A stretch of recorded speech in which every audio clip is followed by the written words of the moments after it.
You can spend thousands on a kitchen renovation, yet a single mistake, like choosing the wrong hardware finish or relying on a single overhead light, can make the entire space look instantly builder grade.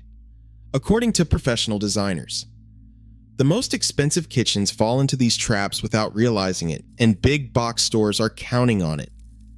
But why do these errors have such a dramatic impact? And which ones are secretly sabotaging even high-budget renovations? Most people cook for years in a poorly designed kitchen without knowing why it feels wrong. The good news is, once you start seeing the solutions in my videos, you cannot unsee them. If you do not want to be one of the people being misled, subscribe and hit like. Let us break down the real kitchen design pitfalls nobody admits, starting with the one hiding right above your head. Treating lighting as a single decision. Walk into any amateur design kitchen and look up. What do you see?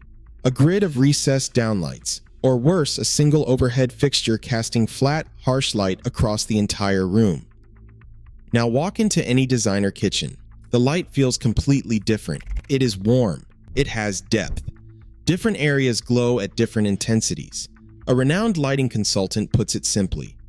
Have you ever seen a brand new fabulous kitchen and wondered why there is something off? Then you look up and see grids of recessed downlights. That single decision can lower the entire level of sophistication after spending a small fortune. This is probably the #1 mistake that separates a professional kitchen from a do-it-yourself one. And it is not about spending more money, it is about understanding that kitchen lighting has 3 layers, not 1. The lead designer at one of New York's top luxury kitchen firms explains, one of the most common kitchen design mistakes we see is overdoing it, particularly when it comes to lighting. There is often a temptation to add lighting at every possible opportunity, but great kitchens do not rely on excess. Lighting should be thoughtfully layered. Layer 1, ambient lighting. This is your overall room glow, not a grid of 10 identical recessed cans, instead 2 or 3 strategically placed fixtures, possibly a statement pendant or a semi-flush mount on a dimmer. Layer 2, task lighting. Under cabinet strips or puck lights that illuminate your countertops where you actually prep food. This is non-negotiable, and yet most homeowners skip it entirely. Layer 3, accent lighting. This is what gives a kitchen soul. Interior cabinet lights. A sconce flanking a window, a small lamp on the counter. Yes, in the kitchen. This is the trend designers call lampscaping, and it is transforming how kitchens feel in 2026. The rule is simple. If you cannot adjust the mood of your kitchen from bright and functional to warm and intimate with a few switches, your lighting has failed. And one more detail most people miss: color temperature. Designers never go above 3000 Kelvin in a kitchen. The sweet spot is 2700 Kelvin for ambient and accent, 3000 Kelvin for task. Anything higher and your kitchen starts feeling like a hospital cafeteria. What designers do instead? Layer 3 types, ambient, task, accent. Install dimmers on every circuit. Use 2700 to 3000. Kelvin warm bulbs exclusively. Add at least 1 decorative light source, a sconce, a pendant, or a counter lamp. Match pendant scale to island size, never too small, never too low. Here is something that will change the way you look at every kitchen you walk into. Hardware is the jewelry of the kitchen. Just like wearing flip-flops with a cocktail dress, the wrong hardware destroys everything around it. A high-end interior designer in Veranda says pairing a gorgeous kitchen with cheap hardware throws off the whole look. Another renowned designer points out that homeowners often default to the most basic knob or pull, hoping it will disappear. But in reality, it makes the space feel flat. This is the biggest mistake you can fix for the least money, and it is the one homeowners consistently get wrong. Professional designers approach hardware as a design decision, not an afterthought. Here is exactly how they think about it. First, scale. Designers always mock up and test proportions on the actual door before committing, because the wrong scale can cheapen even the most custom cabinetry. Undersized pulls on wide drawers look immediately wrong. Oversized knobs on narrow doors feel clumsy. Determine your smallest and largest panels and work from there, filling in the gaps. Aim for consistency by using a maximum of 2 to 3 pull lengths throughout. Second, finish quality. This is where people waste money or save in the wrong place. Designers warn against painted finishes that tend to look cheap. Opt for living finishes such as unlacquered brass or polished nickel. Living finishes develop character over time. Painted finishes can chip, peel, and reveal the base metal underneath. Third, choose finishes for how they age, not only how they look on day one. A brushed bronze handle that develops patina will look better in 5 years. A polished chrome handle in a high traffic zone will show every fingerprint in 5 minutes. The biggest trend in kitchen hardware for 2026 is texture. Designers are moving toward neural details, etched surfaces, and handcrafted profiles that add a tactile dimension. Hardware is no longer purely functional. It contributes to tactility, craftsmanship, and atmosphere. Here is a pro tip that costs nothing. If your kitchen already has good cabinets but feels builder grade, swapping hardware is the single highest impact, lowest cost upgrade you can make. What designers do instead: select hardware. Early in the design process, not last. Mock up and test proportions on actual cabinet doors. Choose living finishes such as unlacquered brass and brushed nickel over painted metals. Match pull length to drawer width. Wider drawers need longer pulls. Limit to 2 to 3 pull lengths maximum for visual consistency. Budget $8 to $15 per pull. This can transform an entire kitchen. Designing for Instagram instead of real life.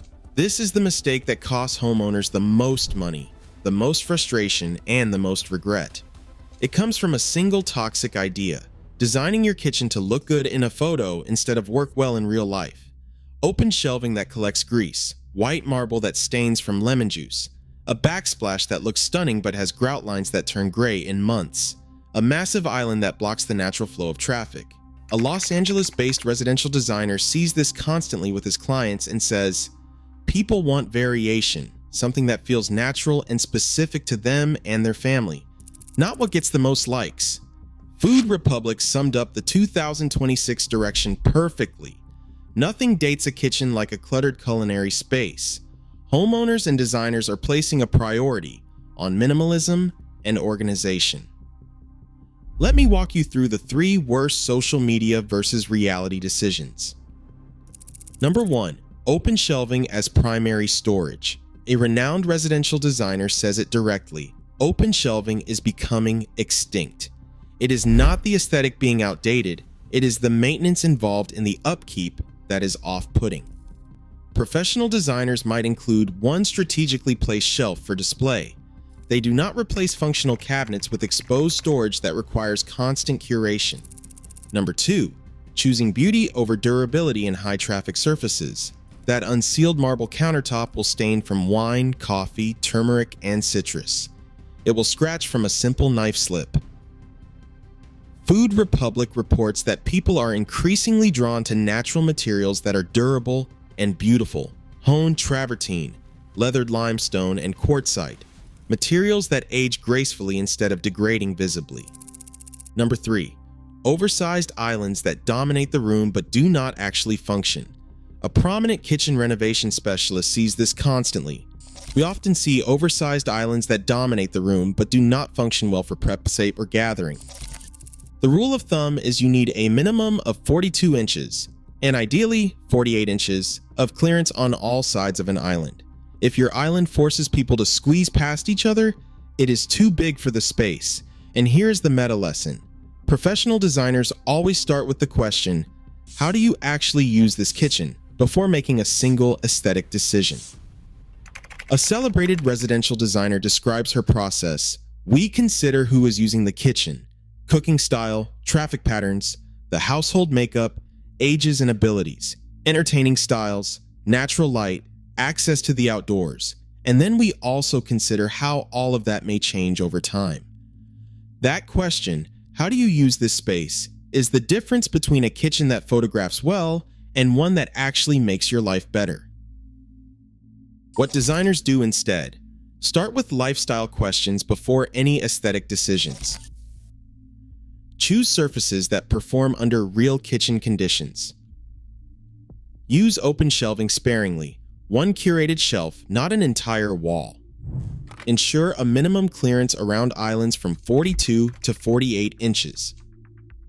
Test materials by living with samples for 2 weeks before committing. Design for how you will feel on a Wednesday night, not how it will look on Instagram, creating a one-dimensional color story. For the last decade, the default kitchen recipe was simple: white cabinets, white countertops, white backsplash, maybe some gray. It was safe, it was clean, it was everywhere. And according to designers in 2026, it is the fastest way to make your kitchen look dated. The founder of a top design firm describes the shift perfectly. One minimalist staple I'm ready to leave behind is the all-white kitchen. I still love white cabinetry, but I'm ready to see more layered texture and contrast enter the picture. Give the island or lower cabinets contrast with a deeper hue. This is not about rejecting white. It is about understanding that a one-dimensional color story, whether it is all white, all gray, or all beige, makes any kitchen feel flat, impersonal, and institutional. Professional designers think about kitchen color in 3 layers, exactly like they think about lighting. Layer 1 is the base. This is your dominant tone, cabinets, walls, the largest visual surface. It should be warm and inviting. If you choose white, make it a warm white, cream, ivory, or soft linen. Never bright, stark, pure white. A luxury kitchen designer explains that white kitchens can absolutely be timeless, but execution makes all the difference. Pair warmer white paints with countertop stones that have depth and personality, like Taj Mahal quartzite. Layer 2 is the contrast. This is what gives your kitchen visual weight and anchors the space. It might be a darker island, a different toned backsplash, or wood elements that break the monotony. Top designers suggest thinking navy, olive, or taupe for the island or lower cabinets, and then softening the look by layering in texture. Layer 3 is the accents. Hardware, lighting fixtures, textiles, a few styled objects. These should tie the base and contrast together. And here is the critical principle. Professional designers rarely use more than one metal finish. Choose brass or nickel or bronze, but commit and let it thread through the entire space. The direction for 2026 is what designers call the cashmere kitchen. Warm, layered, sophisticated, inviting. Food. Republic describes these spaces as neutral countertops pairing with interesting textures like velvet chair cushions or understated patterns, giving the space a signature look while still exuding warmth and character. Think of it this way. Your kitchen should feel like a cashmere sweater, not a lab coat. What designers do instead: use warm whites, cream, ivory, linen, never stark pure white. Create contrast between upper cabinets, lower cabinets, and island. Introduce at least one natural material, wood, stone, or woven texture. Commit to one primary metal finish throughout the entire kitchen. Add warmth through countertop choice, stones with movement and warm undertones. Layer 3 to 5 tones from the same color family for depth without chaos. Treating layout as permanent and ignoring zones. The kitchen work triangle, sink, stove, and fridge arranged in a triangular pattern was invented in the 1940s. For 80 years, it was the gold standard of kitchen design, and in 2026, professional designers are finally saying, it is not enough. The design director of a leading British kitchen studio explains that the rigid triangle layout often feels outdated and restrictive. The reason is simple. Kitchens in the 1940s did one thing: cooking. Modern kitchens do everything: cooking, eating, working, socializing, homework, and morning coffee rituals. A triangle between 3 appliances cannot serve all those functions. What professional designers use instead is called zoning. Zoning means creating dedicated areas for every use of the space, not just the 3 main appliances. A sought-after residential designer says a zoned kitchen usually needs more space, and that is something we are seeing more of. Here is how a professional designer zones a kitchen. The prep zone. This is your primary workspace, the countertop between the sink and stove, with cutting boards, knife storage, and task lighting directly above. Everything you need for meal prep should be within arm's reach. The cooking zone. Stove, oven, spices, cooking utensils, and pot storage all within steps of each other. Designers often move less used appliances like freezers or second ovens to more peripheral locations to keep this zone tight and efficient. The cleanup zone. Sink, dishwasher, garbage, recycling, and cleaning supplies. These should be clustered together but away from active cooking and prep areas so two people can work simultaneously without colliding. The social zone. This is the seating area, bar stools at the island, a breakfast nook, the spot where people gather while someone cooks. Experienced kitchen designers emphasize separating this from the cook space so conversation flows without obstruction. The ritual zone. This is 2026 most requested feature, a dedicated coffee station, baking corner, or snack area that functions independently from the main cooking zone. Leading designers suggest leaving peripheral spaces for secondary zones such as coffee, baking, or a drinks and snacks area. The key insight comes from the managing director of a prestigious bespoke kitchen firm. The #1 amateur mistake is designing kitchens around a fixed idea of an island or a particular run of cabinetry, rather than around the practical relationship between preparation, washing, cooking, and storage. When these elements are too far apart or awkwardly positioned, the kitchen can feel tiring and inefficient even if it looks visually balanced on plan. Read that again. A kitchen can look perfectly balanced in a photo and feel exhausting to actually cook in. That is the difference between designing for appearance and designing for experience. What designers do instead. Start with lifestyle analysis. Who uses the kitchen, when, and for what?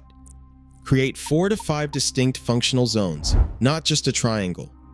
Ensure the most used zones, prep and cooking, are within 2 to 3 steps of each other. Move peripheral appliances such as a freezer or second oven out of the primary work zones.